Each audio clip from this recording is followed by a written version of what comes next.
Baik, Assalamualaikum warahmatullahi wabarakatuh. Waalaikumsalam warahmatullahi wabarakatuh. Sebelumnya terima kasih kepada Ibu Nelly Ariska Putri atas kesempatannya kali ini untuk bisa menyempatkan waktunya kepada kami. Pertama-tama, perkenalkan kami mahasiswa dari Universitas Indah Prasta PGRI, jurusan Bimbingan dan Konseling. Di sini saya sendiri, Arum Pradawanti, dan rekan-rekan saya. Saya Asyifa Zahra Haryadi. Saya sendiri Ahmad Arya Saputra. Mohon izin untuk mewawancara Ibu terkait profesi yang Ibu pilih saat ini untuk memenuhi salah satu mata kuliah kami, yaitu profesi bimbingan dan konseling.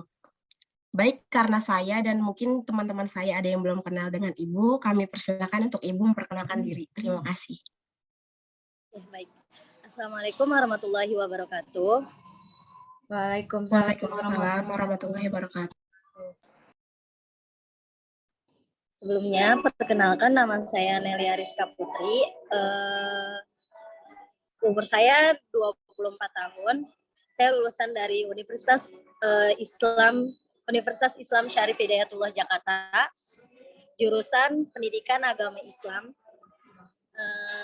Apalagi yang harus diperkenalkan?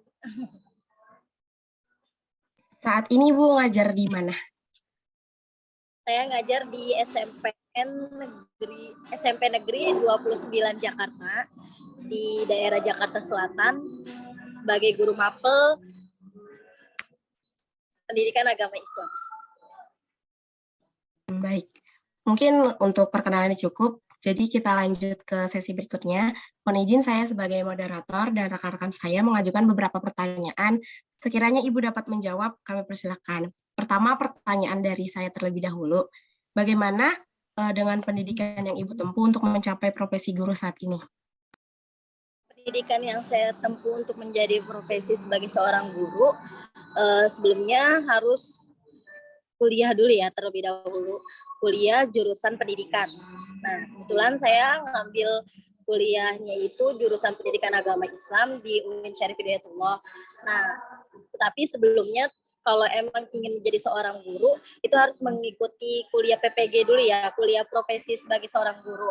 Tapi saya setelah lulus kuliah itu emang langsung ngajar di SMP negeri, jadi belum mengikuti kuliah PPG. Nah, tapi sebelumnya tuh kalau emang mau menjadi seorang guru, itu harus mengikuti PPG terlebih dahulu. Nah, itu kurang lebih selama 2 tahun. Baik, Bu. Apa untuk ini semua guru atau gimana? Apa untuk PPG ini untuk semua guru gitu ya, Bu? Itu kan emang untuk semua guru ya, karena itu kan kuliah profesi guru.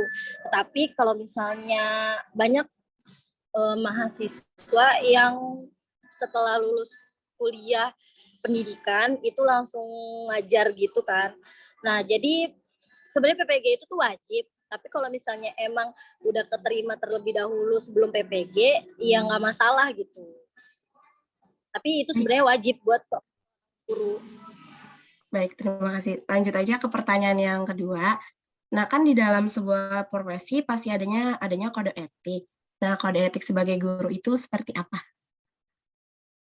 Kode etik guru itu banyak ya, kurang lebih itu ada 9 kode etik. Nah, itu saya harus nyebutin semuanya apa gimana nih? Sebagian aja nggak apa-apa. Kalau kode etik guru Indonesia itu yang pertama ya, itu guru itu berbakti membimbing anak didik seutuhnya. Jadi kita sebagai seorang guru itu tuh harus membimbing murid-murid, membimbing peserta didik. Gak hanya memberikan ilmu, tapi memberikan contoh juga. Karena kita sebagai seorang guru kan, karena guru itu kan digugu dan ditiru. Nah, kita harus memberikan contoh yang baik kepada peserta didik agar peserta didik tuh bisa mengikuti apa yang udah diberikan oleh guru tersebut.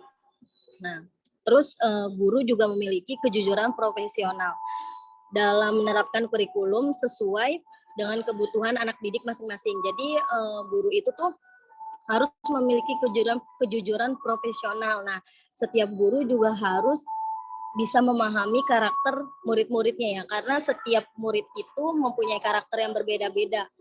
Nggak semua murid itu karakternya sama. Terus setiap peserta didik itu dalam memahami ilmu yang diberikan oleh guru itu kan berbeda-beda cara dia tuh nangkepnya itu kan beda-beda. Ada yang menggunakan visual atau ada yang bisa dengan cara dia mendengarkan, bisa dengan cara dia menulis, bisa dengan cara dia memperhatikan. Jadi berbeda-beda cara peserta didik tuh untuk memahami apa yang diberikan oleh guru tersebut gitu. Terus guru juga mengadakan komunikasi.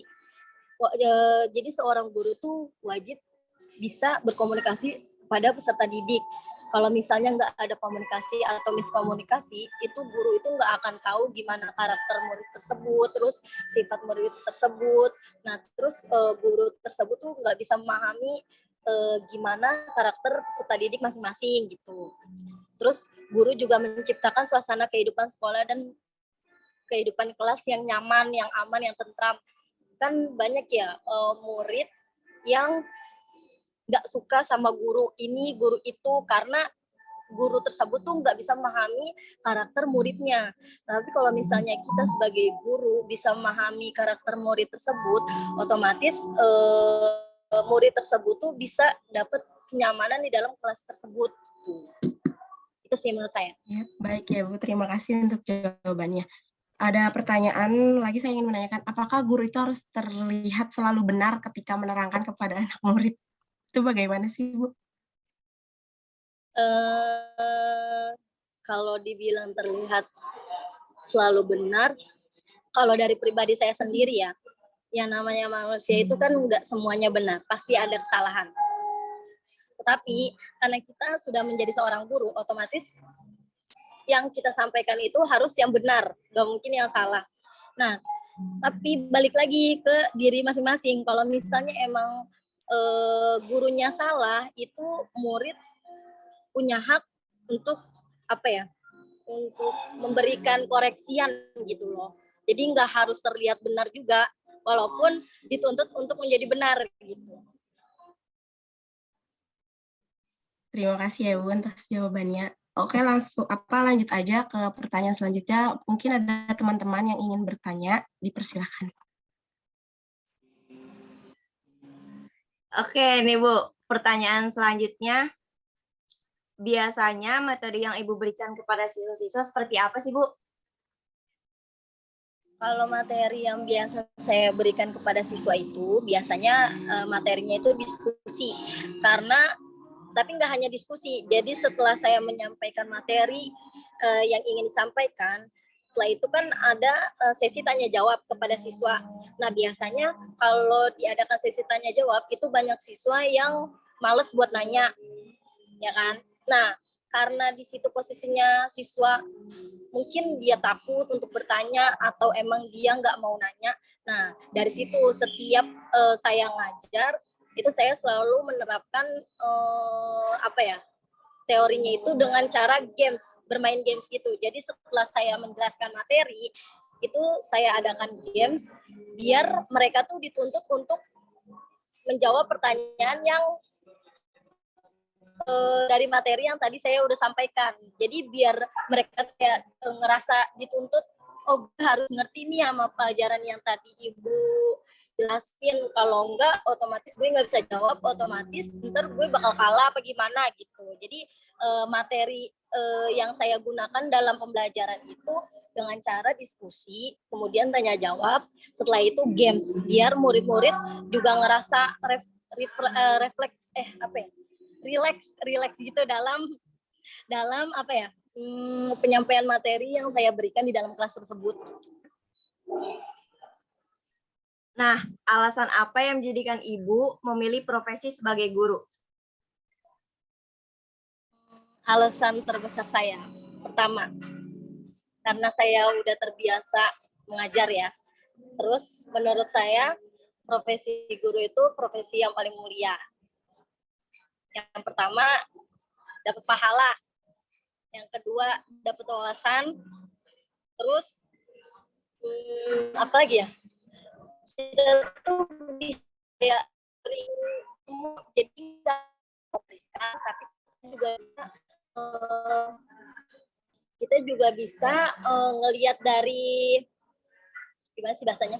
Ngelihat dari siswa karakter-karakter siswa gitu. Jadi kita tuh bisa paham, oh ternyata anak ini bisanya kayak gini, ternyata anak ini mampunya kayak gini gitu. Jadi kita bisa memahami karakter peserta didik gitu. Ya, terima kasih Ibu atas jawabannya. Mungkin selanjutnya saya serahkan kepada teman yang ingin bertanya. Oke, Ibu, saya mau nanya, pengalaman yang paling berkesan Ibu selama mengajar ini, itu kok boleh tahu tuh apa Ibu? Kok bisa diceritain? Saya yang paling berkesan. Baru ya, dari bulan Januari. Jadi kalau di itu baru 4 bulan.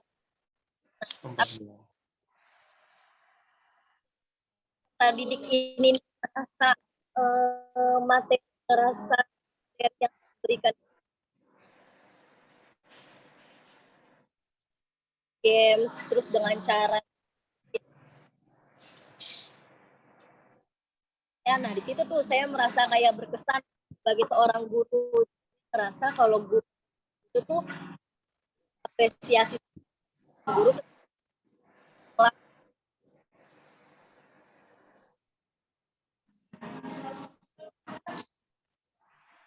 Terus saya mau nanya lagi Bu, untuk di Indonesia ini sendiri kan pandangan bekerja sebagai guru itu kan dianggap kurang ya Bu dalam hal dari penggajian atau apa gitu kan. Apalagi pemerintah sekarang itu kita sebagai guru, tahu saya ya, itu nggak bisa CPNS lagi ya Bu, bisa PPK ya, kontrak yang 5 tahun itu. Nah kalau itu hal itu ya kan setahu saya pemerintah itu kan sekarang lebih guru itu ke PPK, P3K, nggak bisa CPNS. Ya, nah kalau hal itu benar, tanggapan respon Ibu itu seperti apa sih Bu? Menurut saya kalau yang PNS dan P3K itu tuh pandangan saya ya. Berarti kan kalau guru tuh selalu dipandang remeh, selalu dipandang kayak ya lah gajinya enggak Iya. menjaga kita tuh sebagai guru sebagai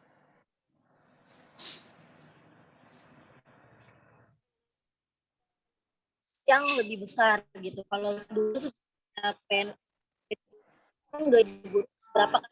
Mohon maaf Ibu, suaranya Ratusan ribu putus-putus. aja. Udah kedengaran lagi? Iya Bu, udah. Bisa diulang Ibu, putus-putus tadi. Oke. Jadi itu dengan saya kepada PNS dan P3K, berarti itu kita sebagai guru di apresiasi gaji. Ada P3K itu ngerasa itu kayak baik. Presiden pun dia sebelum jadi presiden itu kan dididik oleh seorang guru. Jadi kan, karena kalau nggak ada yang namanya guru, nggak ada tuh yang namanya orang yang nggak ada. Karena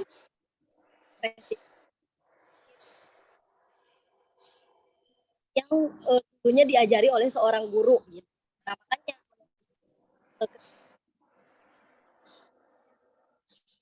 itu udah apa ya, lebih memberikan